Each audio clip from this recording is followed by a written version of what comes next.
हरे नमः.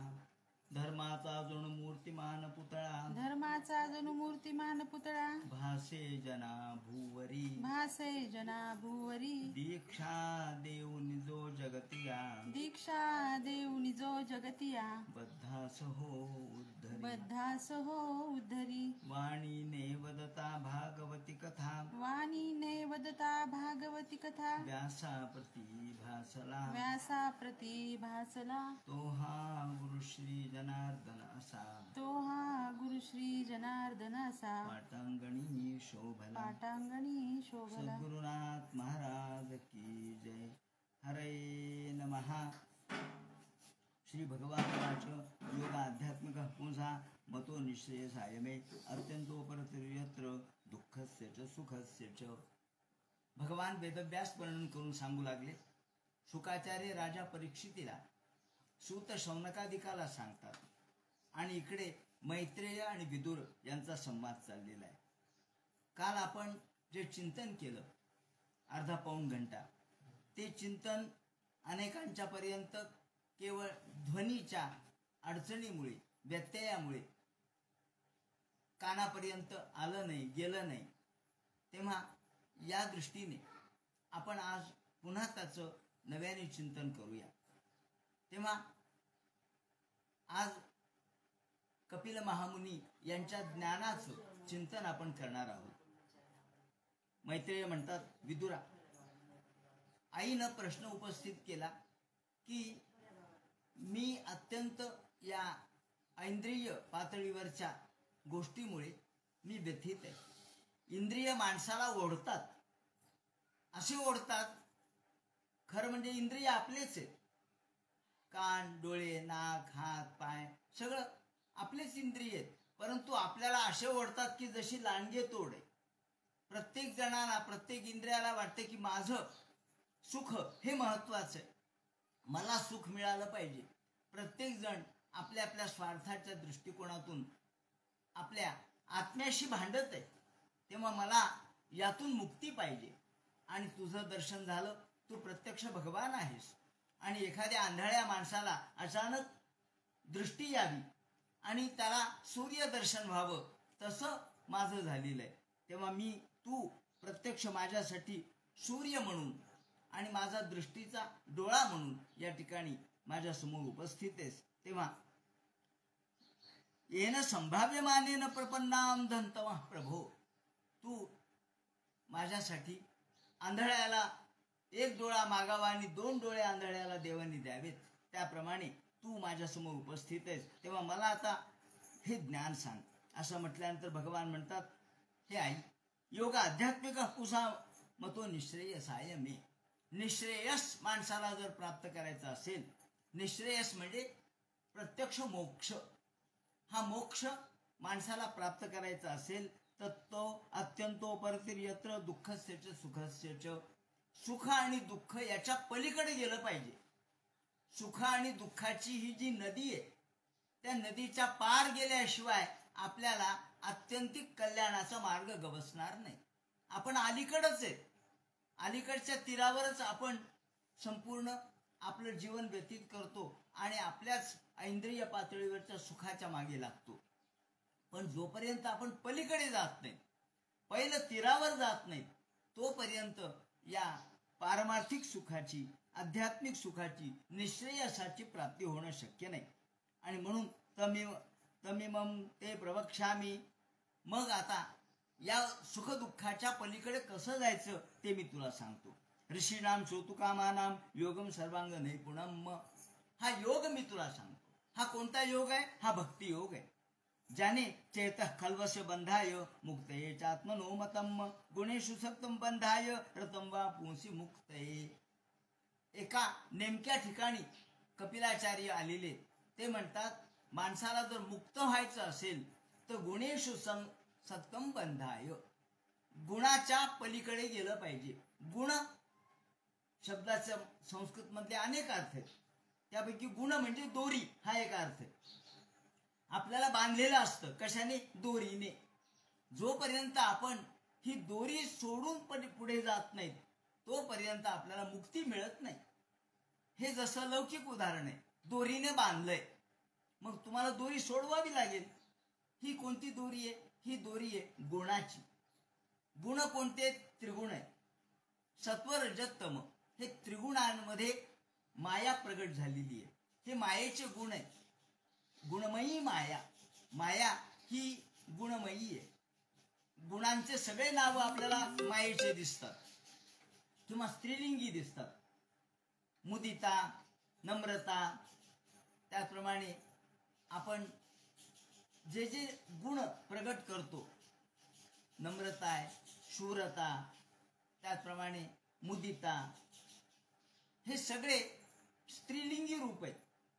म्हणजे माया ही स्त्रीलिंगी आहे, गुण हे स्त्रीलिंगी आहेत.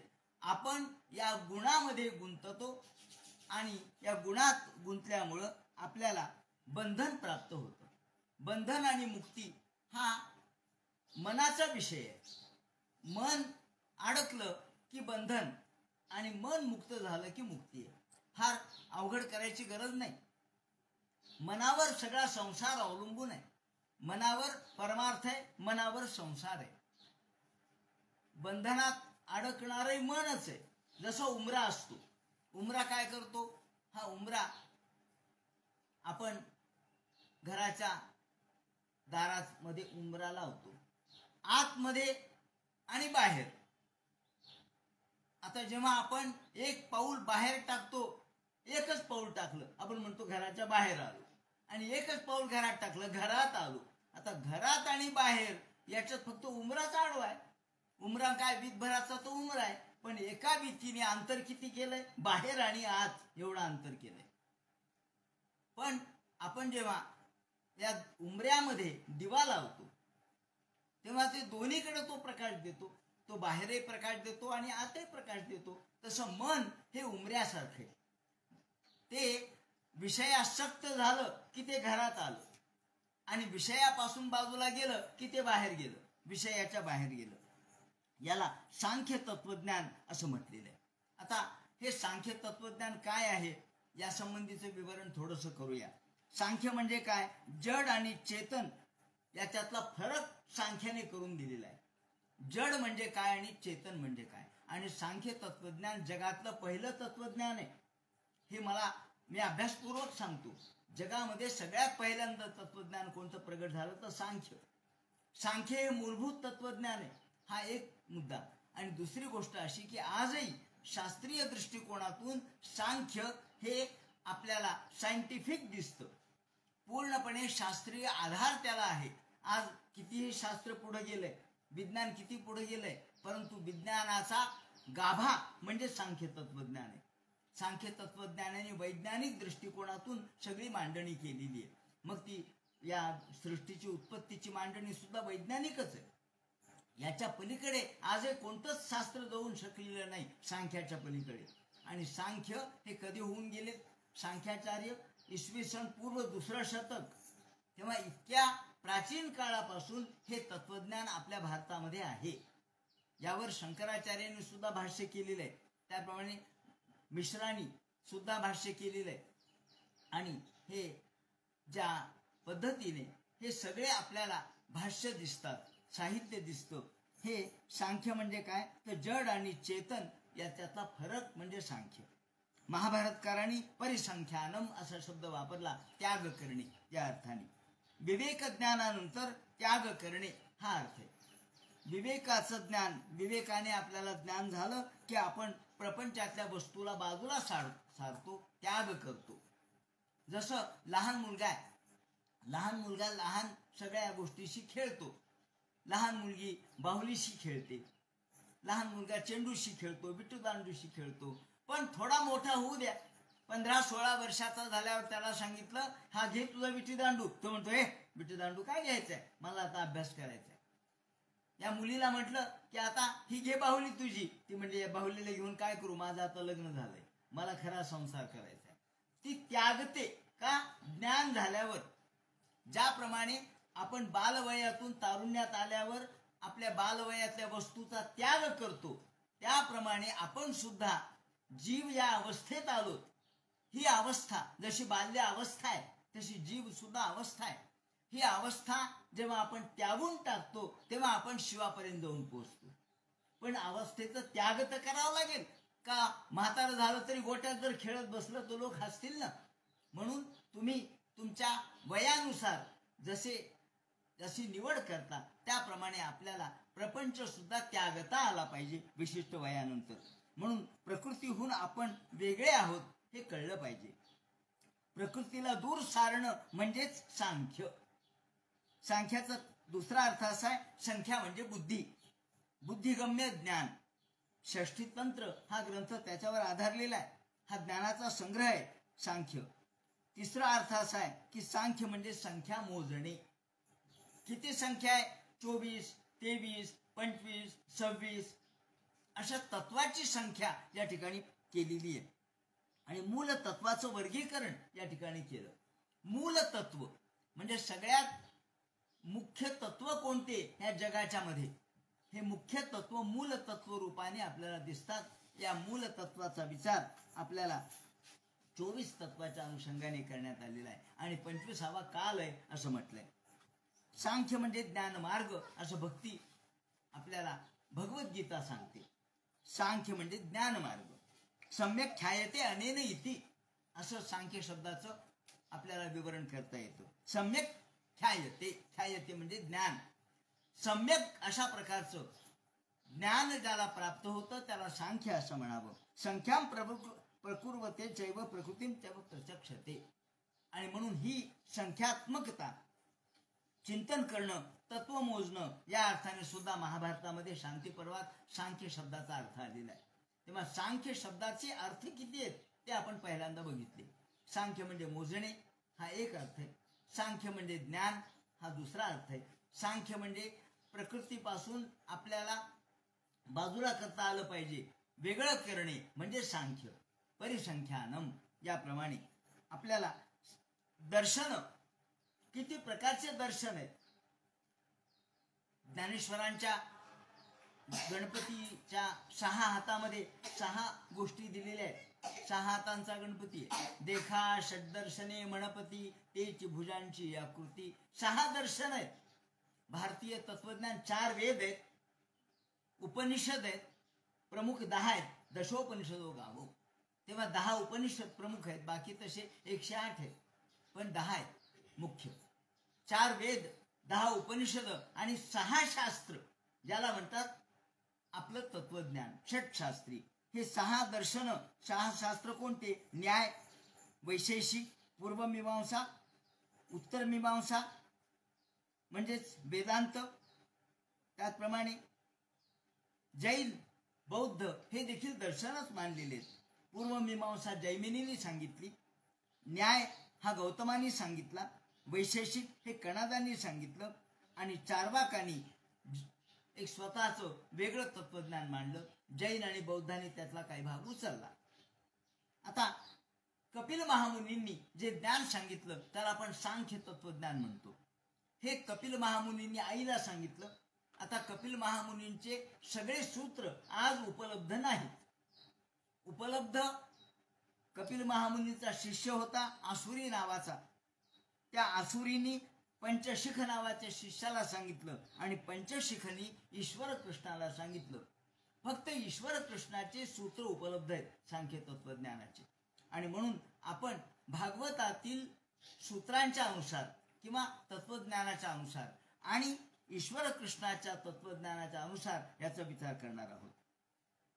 सांख्य तत्वज्ञान हे मूळ माया आणि ब्रह्म या संबंधीचे विवरण करणारं तत्वज्ञान आहे. उपनिषदामध्ये काल आपण चिंतन केलं, अजामेकाम लोहित शुक्ल कृष्णाम. अजामेकाम, एक अज, अ म्हणजे नाही, ज म्हणजे जन्माला येणारी. जसा भगवान हा अज आहे, तो जन्माला आलेला नाही, तो आहेच आहे. तशी माया जन्माला आली नाही, ती आहेच आहे. म्हणून माया ही देखील अजा आहे. म्हणजे जसा भगवान हा आहेच आहे, तो निर्माण नाही करण्यात आला, तशी माया सुद्धा आहेच आहे, तिला अजा म्हणतात. ही आदि माया ज्याला म्हणतो आपण आदि माया, ही आदि माया आहेच आहे. ती अजा म्हणून तिला अजा म्हणतात. अजामेकाम ही अजा आहे. अजाचा दुसरा अर्थ शेळी असा होतो. अज म्हणजे मेंढा, बोकुड, आणि अजा म्हणजे शेळी. आणि म्हणून शेळी ही जशी नेहमी चरत राहते, शेळीचा दृष्टांत आहे माऊलीने सुद्धा दिलेला आहे, ती नेहमी चरत राहते, तिचं पोट कधी भरत नाही. आपण परवाच उदाहरण दिलं होतं दृष्टांतामध्ये की शेळीचं पोट कधीच भरत नाही. का? ती चरतच राहते. तिच्या समोर हिरवं टाकलं की ती खाणारच, तिचं पोट कधी भरत नाही. मग पोट जर भरत नाही तर मग तिला तिचं चरणं बंद कसं करायचं? तर ते म्हणाले योग. योगाचा दंडा दाखवा म्हणजे आपोआप तिचं चरणं बंद होईल. आपण परवा उदाहरण दिलं होतं की एका गृहस्थानी शेळी पाळलेली होती आणि राजाने ती शेळी विकत घेतली. ती सारखी चरत राहते. राजा असं म्हणतो की अरे ही शेळी हिचं पोट कधी भरणार आहे? आणि मग तो सांगतो की जो या शेळीला पोटभर खाऊ घालील त्याला मी अर्ध राज्य बक्षीस देईन. पण तिने पुन्हा तोंड नाही लावलं पाहिजे, पोटभर खाल्लं पाहिजे आणि नंतर कशाला तोंड नाही लावलं पाहिजे. परंतु कोणालाच हे शक्य झालं नाही. शेवटी एक ग्रस्त म्हणतो मी करतो. तो विडा उचलतो, तो म्हणतो फक्त महाराज ही शेळी 8 दिवस माझ्याकडे द्या. राजा म्हणतो ठीक आहे 8 दिवस घेऊन जा. त्या शेळीला वरती खून करतो आणि घेऊन जातो. हा 8 दिवस तिला खाऊच घालत नाही, तिला चारा देत नाही, तिला खाऊ घालत नाही, तिला हिरवं टाकत नाही ना, काही नाही, पानं देत नाही. फक्त काय करतो, हिरवं समोर टाकतो आणि खायला लागली की एक दंडा मारतो. खायला समोर आली की एक पाठीमध्ये रूळ बसला म्हणून समजा. आणि मग 1 दिवस झाला, 2 दिवस झाले, 3 दिवस झाले, शेळी खायला आली की तिला एक दंडा पाठीमध्ये. आणि मग तिला कळतं की आपण जर खायला लागलो तर पाठीत दंडा बसतो.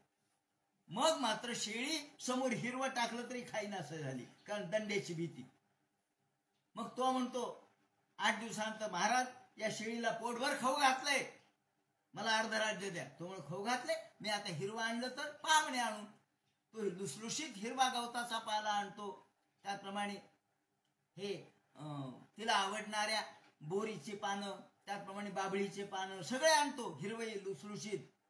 पण शेळी तोंड लावत नाही. का? तिच्या लक्षात येतं की आपण जर तोंड लावलं तर आपल्याला रट्टा बसतो. तसं योग जोपर्यंत आपण आत्मसात करत नाही, योग म्हणजे नियंत्रण, योग म्हणजे नियंत्रण. आपल्या इंद्रियाला खाण्याची सवय लागली. आज काय भजेच खा, उद्या काय बटाटे वडेच खा, परवा काय थालपिठच खा. इतकी चांगली चुंगली खायची सवय लागली. आता तर काय महालक्ष्मी आहेत, पंचपक्वान्नाचं जेवण. आपल्याला खायची सवय लागली, पण एकदा नियंत्रणाची सवय ठेवा. एकादशी म्हणले की आपण काही असलं तर खात नाही. का? नाही, एकादशी काय हे नियंत्रण आहे. आपल्याकडे धर्माने नियंत्रण घातलेले. धर्म शब्दाचाच अर्थ नियंत्रण असा आहे. धर्म म्हणजे नियंत्रण. आपल्याला इंद्र शब्द सुद्धा नियंत्रण अर्थाने वापरलाय ऋग्वेदामध्ये किंवा रुद्रामध्ये. इंद्र म्हणजे नियंत्रण. आपल्याला सगळं पाहिजे पण नियंत्रणात पाहिजे. स्वैर काही नको. हातात काड्याची पेटी दिली म्हणजे लोकांचे घर जाळायचे नसतात. मग हातात काड्याची पेटी दिली तर देवापुढे दिवा लावा, हे नियंत्रण आहे.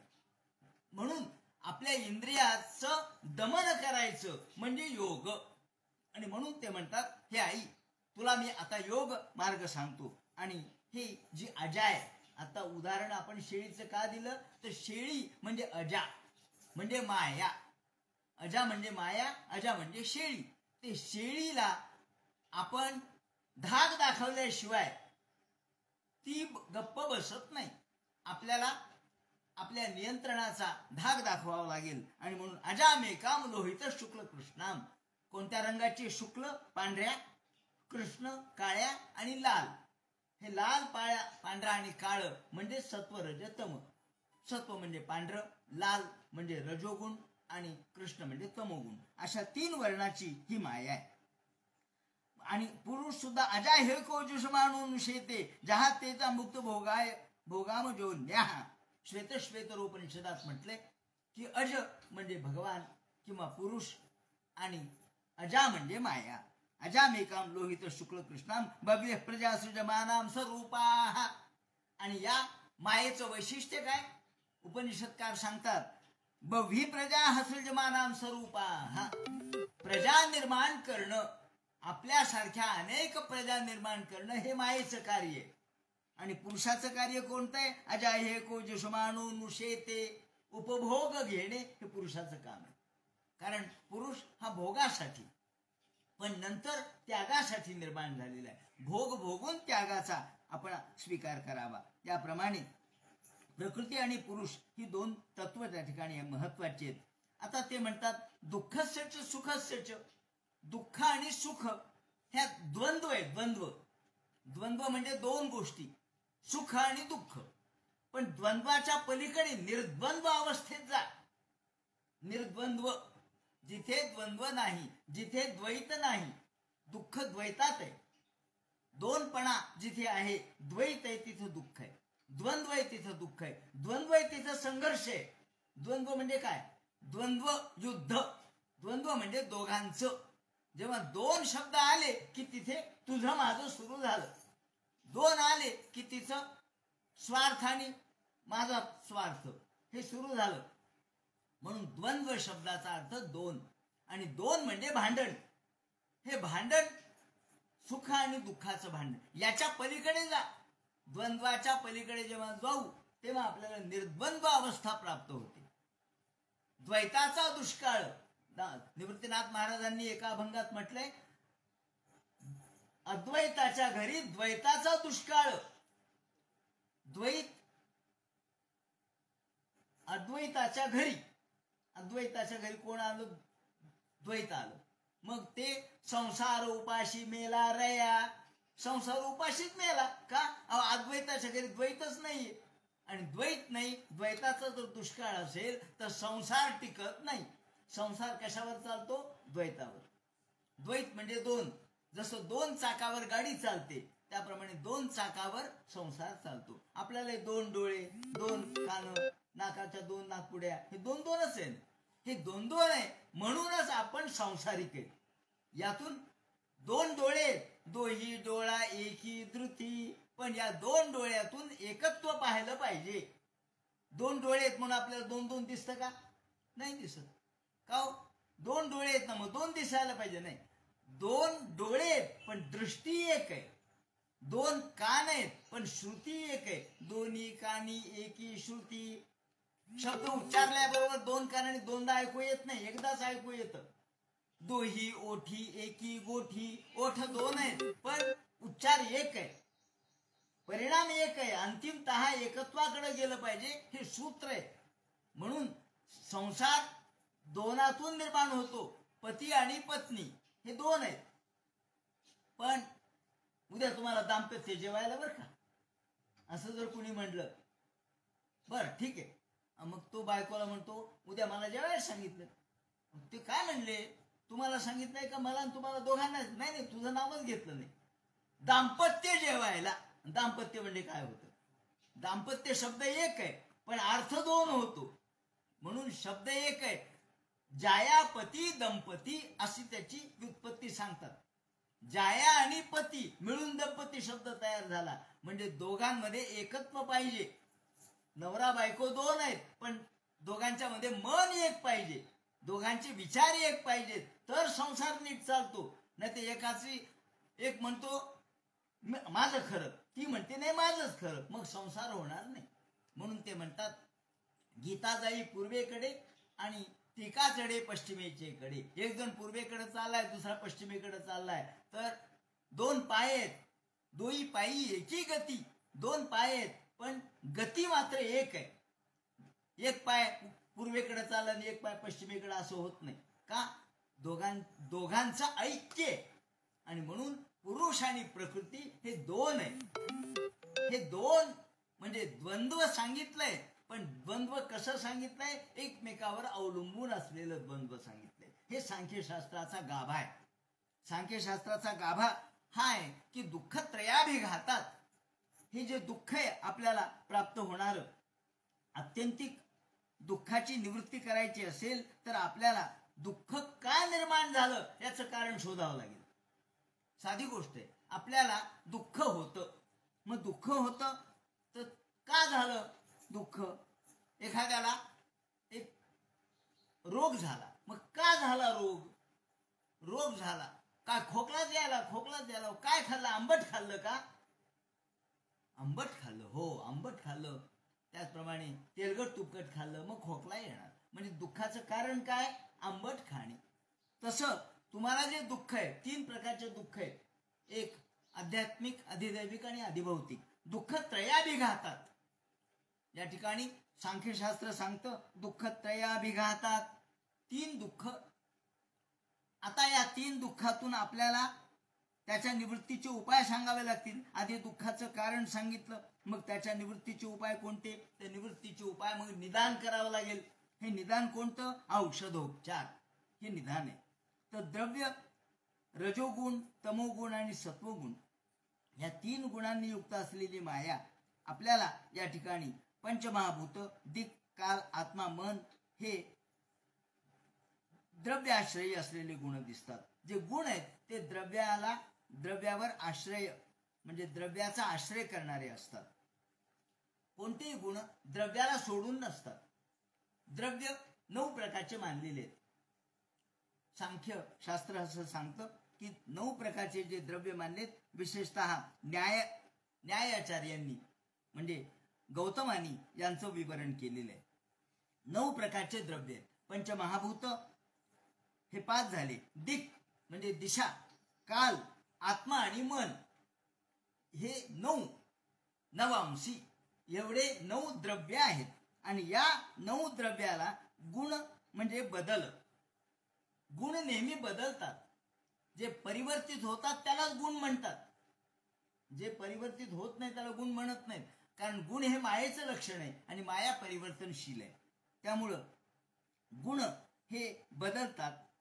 बदलणारा, परिवर्तित होणारा त्याला गुण असं म्हणतात. आणि म्हणून जे परिवर्तित होतं त्याला त्यांनी ब्रह्मसत्यं जगन मिथ्या मानलं. मिथ्या म्हणजे खोटं नाही, मिथ्या म्हणजे परिवर्तित होणारं. काल आहे, आज नाही. काल होतं, आज नाही, उद्या राहणार नाही. समजा काल सकाळी हे फूल फार प्रफुल्लित होतं, सकाळी हे फूल प्रफुल्लित होतं, संध्याकाळी सुकून गेलं. फूल तेच आहे ना, फूल वेगळं आहे का? द्रव्य वेगळं नाहीये, द्रव्य तेच आहे. पण त्याचा रंग बदलला, त्याचं रूप बदललं, त्याचा गंध बदलला, हे गुण बदलले. त्याचे गुण बदलले का नाही? गुण बदलले.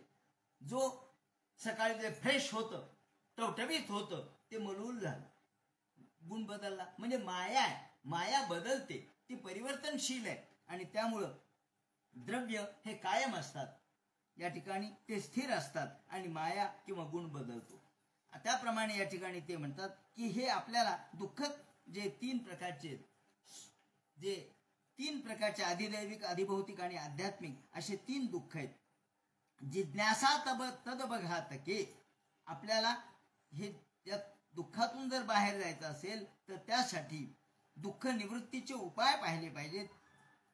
दुःख कशातून निर्माण होतं? तर प्रकृतीतून निर्माण होतं. ही प्रकृती 3 प्रकारची आहे. त्यासाठी उपाय कोणते? ते म्हणतात यज्ञाचा उपाय उपयोगाचा नाही, कारण त्यातून पुण्यक्षय झालं की पुन्हा आपल्याला परत यावं लागतं. त्यानंतर तिथे अशुद्धता, क्षय हे दोष आहेत. त्यानंतर आपल्याला रोग हे जसं दुःख आहे तसं रोग निदान ही निवृत्ती आहे. आणि आरोग्य ही दुःखोत्पत्तीचे उपाय केल्याबरोबर त्यातून जसं आपल्याला औषधाने आराम पडतो, त्याप्रमाणे आपल्याला दुःखातून निवृत्ती अपेक्षित आहे. ते म्हणतात की ही दुःखातून निवृत्ती करायची तर आता मी गुणेषु सक्तम बंधाय. गुणामध्ये माणूस अडकतो म्हणून बंधनात अडकतो आणि तो मनावर हे सगळं अवलंबून आहे. आता हे सगळं आधुनिक काळाशी देखील लागू पडतं. सांख्य 2 प्रकारचे आहेत. एक सेश्वर सांख्य आणि दुसरा निरीश्वर सांख्य. सेश्वर सांख्य महाभारतामध्ये आपल्याला दिसतो आणि कपिल महामुनीने सुद्धा सेश्वर सांख्याचंच वर्णन केलेलं आहे. आता आधुनिक शास्त्राशी आपण त्याचा जर मेळ घातला, विज्ञानाशी, तर आज सांख्य तत्वज्ञानाच्याच आधारावर विज्ञान आहे. कारण नव्या शब्दात सांगायचं तर फॉर्म आणि मॅटर. तर मॅटर म्हणजे माया. मॅटर जी आहे ती माया आहे. आणि फॉर्म जो आहे तो बदलतोय, प्रत्येक वेळेला बदलतो. ही फॉर्म त्याचं रूप बदलतंय प्रत्येक वेळेला. याप्रमाणे फॉर्म आणि मॅटर हे अरिस्टॉटलनी ही भूमिका मांडली आणि अल्टिमेट फॉर्म याला ईश्वर मानलं आणि पती पत्नीची उपमा या ठिकाणी दिलेली आहे. आधुनिक मनोवैज्ञान ज्ञान, इच्छा आणि भावना याचा विचार करतं.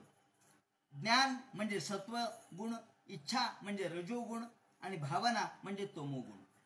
डॉर्विनचा जो सिद्धांत आहे जीवन विकासवादाचा, तो बायोलॉजिकल इव्होल्युशन त्यांनी सांगितलंय त्याप्रमाणे सर्व्हायव्हल ऑफ द फिटेस्ट हा त्यांचा महत्वाचा मुद्दा आहे, की जो जास्त शक्तिमान आहे तो टिकेल, जो अशक्त आहे तो आपोआपच काळाच्या ओघात नष्ट होईल.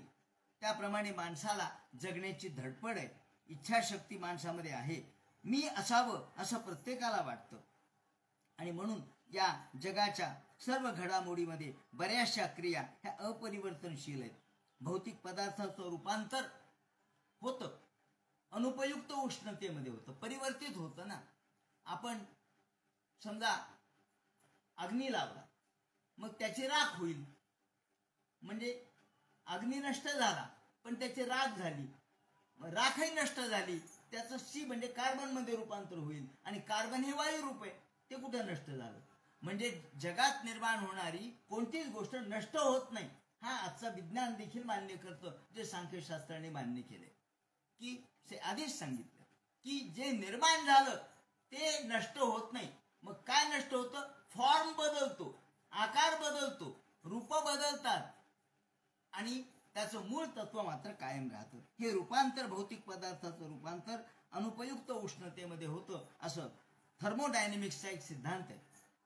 थर्मोडायनेमिक्स नावाचा जो पदार्थशास्त्रामधला सिद्धांत आहे तो त्याचा दुसरा नियम ते सांगतात, जगातल्या सर्व घडामोडी बऱ्याचशा क्रिया अपरिवर्तनशील आहेत, म्हणून भौतिक पदार्थाचं रूपांतर अनुपयुक्त उष्णतेमध्ये होतं, त्याला लो ग्रेड हीट असं म्हणतात. आणि विश्वातील सर्वच पदार्थांचं रूपांतर अनुपयुक्त उष्णतेमध्ये होतं आणि मग प्रलयामध्ये होतं, मग साम्यावस्था येते, अशी भूमिका या ठिकाणी त्यांनी मांडलेली आहे. त्यानंतर आपल्याला या सत्व रज तम या गुणांचा जर विचार केला तर रजोगुण हा वायू आहे, सत्वगुण हा तेज आहे आणि तमोगुण ही पृथ्वी आहे आयुर्वेदाच्या दृष्टिकोनातून. आणि या दृष्टीने दुःख रजोगुणामुळे निर्माण होतं. आता दुःख का निर्माण होतं याचं उत्तर त्यांनी सांगितलं, रजोगुणामुळे. गीता देखील सांगते रजसस्तु फलम दुःखम. रजोगुण हा दुःखाला कारणीभूत आहे. रजोगुण म्हणजे अपेक्षा, इच्छा, आपल्या मनातल्या इच्छा पूर्ण नाही झाल्या की माणूस दुःखी बनतो आणि सगळ्या इच्छा माणसाच्या कधीच पूर्ण होत नसतात. कुसुमाग्रजांनी एका ठिकाणी म्हटलंय ना की ध्येय, इच्छा, आकांक्षा यांची पूर्ती कधी होते का? स्वप्न कधी पूर्ण होत नाही. ध्येय, स्वप्न, ध्येय यांची इच्छा कधीच पूर्ण होत नाही. म्हणून आपण नेहमी दुःखी बनतो. मानव दुःखी का बनतो? तर अपूर्णता हे माणसाचं, जीवाचं वैशिष्ट्य आहे. जीव का दुःखी आहे? तर तो अपूर्णतेमुळे दुःखी आहे आणि अपूर्णता ही माणसाला दुःखी बनवते. त्याचप्रमाणे ध्येय, प्रेम, आशा यांची होत असे का कधी पूर्ती? वेड्यापरी पूजितो आम्ही भंगणाऱ्या मूर्ती.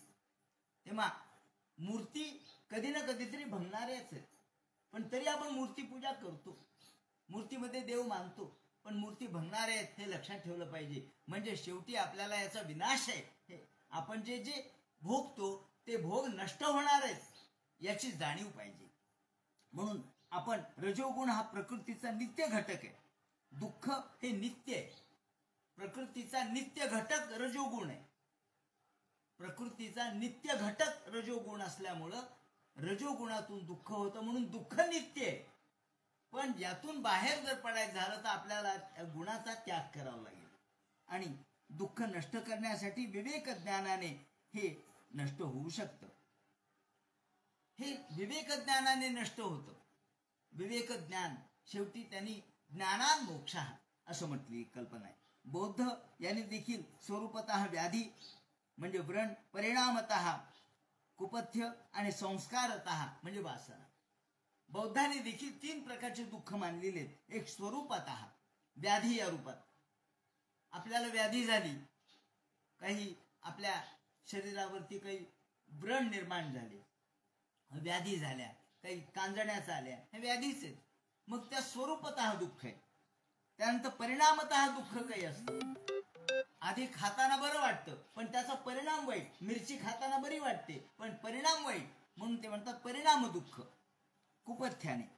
त्यानंतर संस्कारतः, वासना रूपाने काही दुःख रूपात असतात ते इच्छा. त्याप्रमाणे ते सांगतात की आपल्याला वस्तूमध्ये जे गुण दिसतात ते कारणामध्ये सूक्ष्मपणे बदलतात आणि यालाच त्यांनी सत्कार्यवाद म्हटलंय. सत्कार्यवाद हा सांख्य तत्वज्ञानाचं मुख्य सूत्र आहे. गुणेषु सक्तम बंधाय.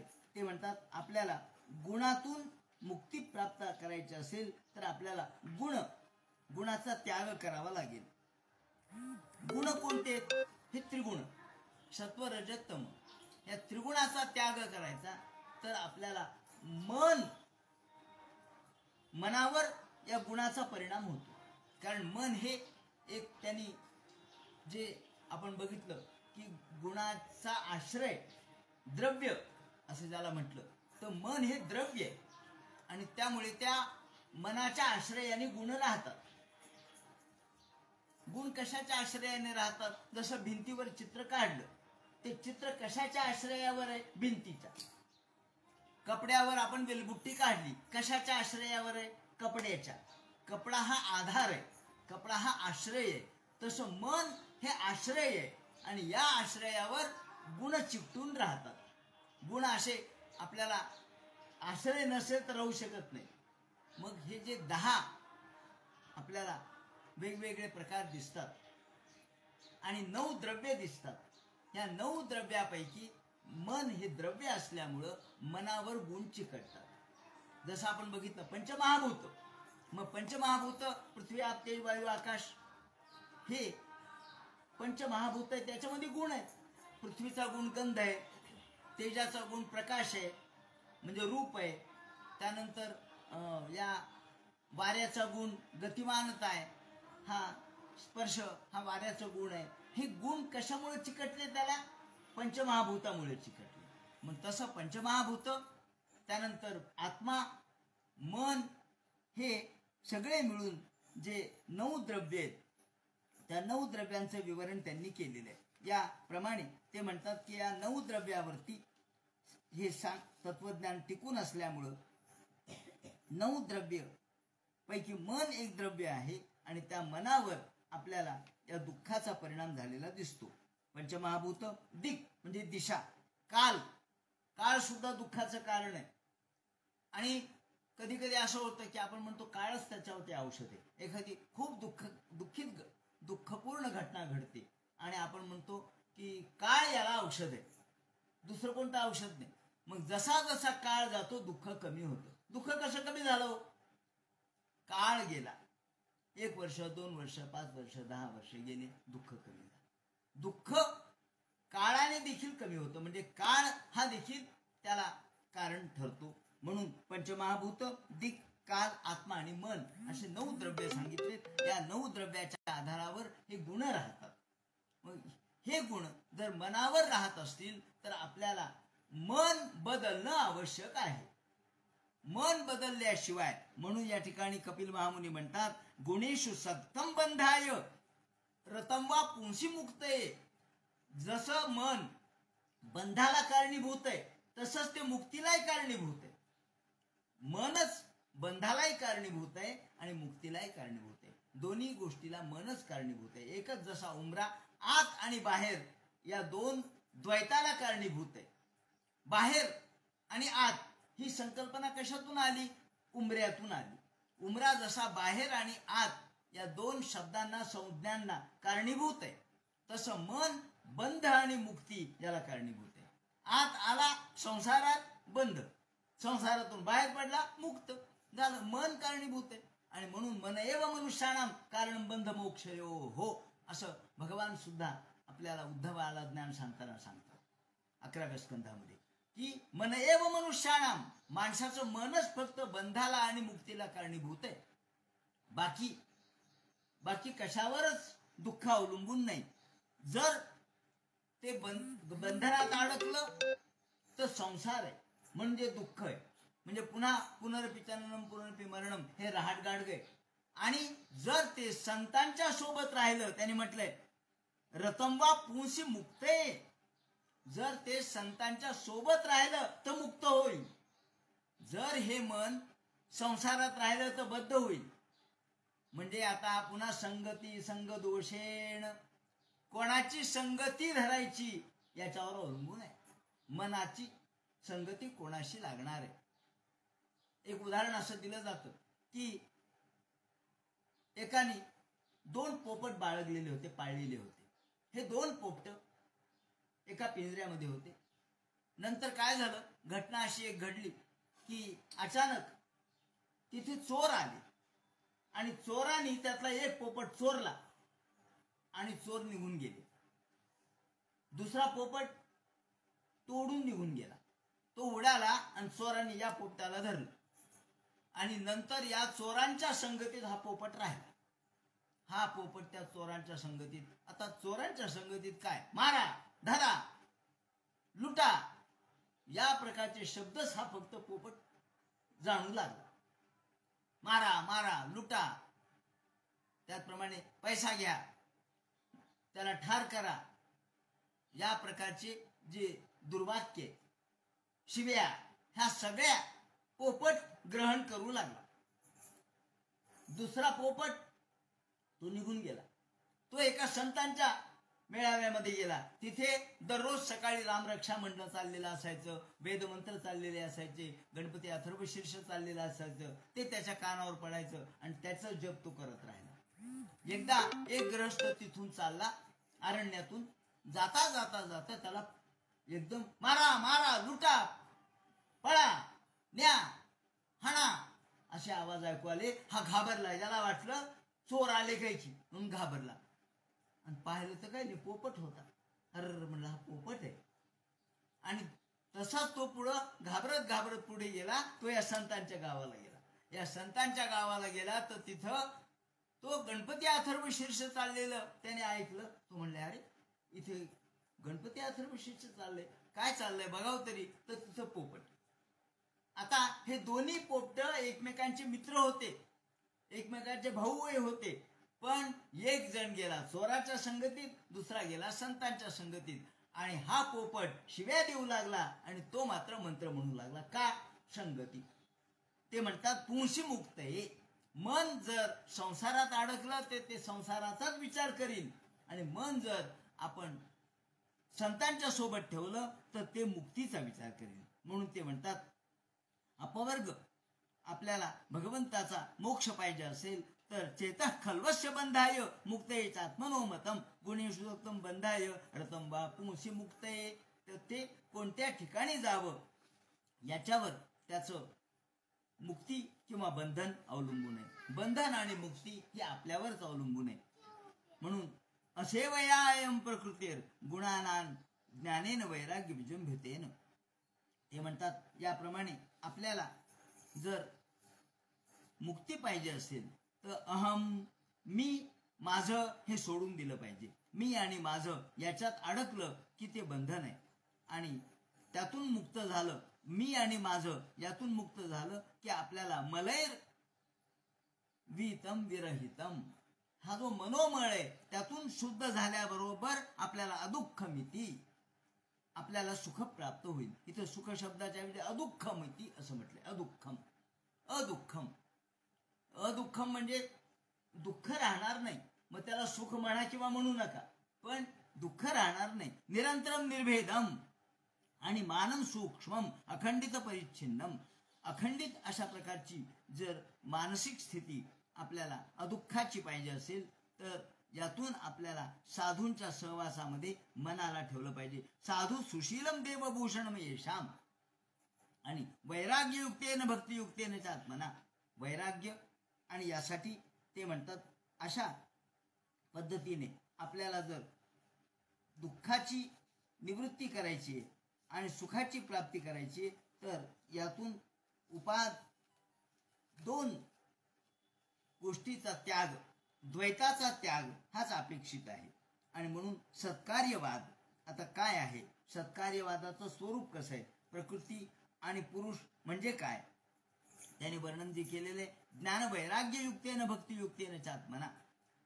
कपिल महामुनींचं वैशिष्ट्य असं आहे की कपिल महामुनींनी योग याग म्हणजे एक तर वैदिक धर्म हा यागाचा आहे, योग मार्ग हा पतंजलीचा आहे, बौद्धांचा आणि जैनांचा निरीश्वरवाद आहे तो बाजूला ठेवून, शून्यवाद आहे तो बाजूला ठेवून त्यातला मध्यम मार्ग त्यांनी काढला.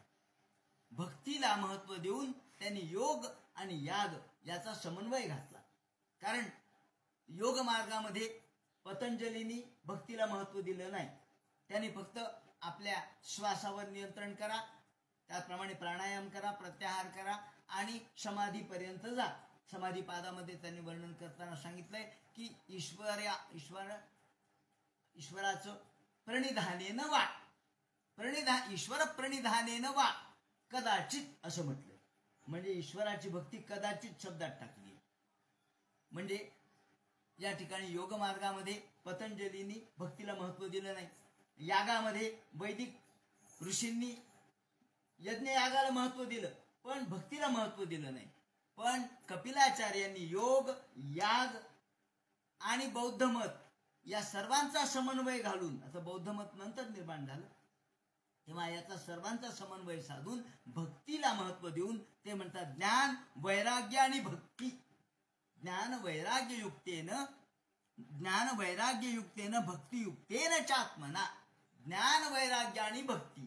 तेव्हा भक्तीचा पहिल्यांदा उद्गार भागवतामध्ये आपल्याला कपिल महामुनींच्या शब्दामधून दिसतो. आणि म्हणून आपल्या गीतेमध्ये सुद्धा आपण ज्ञान वैराग्य आणि भक्ती या तिन्हीचा समन्वय साधलेला आहे. गीतेने सुद्धा हेच मानलंय, ज्ञान वैराग्य आणि भक्ती या तीन गोष्टीला समन्वित योग असं म्हटलंय. ज्ञान कर्म भक्ती समन्वित योग म्हणजे गीता, ज्ञान कर्म समन्वित भक्ती योग म्हणजे भागवत. म्हणून ते म्हणतात की हा जो पाश आहे तो कशाचा आहे, तो पाश वासनेचा आहे, तो आपल्या मनाचा आहे. अजर असलेला पाश जो कधीच क्षय पावत नाही म्हणा, किंवा तो कधी जर्जर होत नाही, तो कधी म्हातारा होत नाही, असा हा पाश आहे. तो आपल्याला तोडायचा आहे. हा पाश तोडल्याशिवाय या प्रकृतीच्या चौकटीतून आपण मुक्त होणार नाही. आणि त्यासाठी तित्यक्षवस कारुणिका सुरत सर्वदेही नाम, आपल्याला साधूला शरण गेलं पाहिजे तरच आपण यातून मुक्त होऊ शकतो.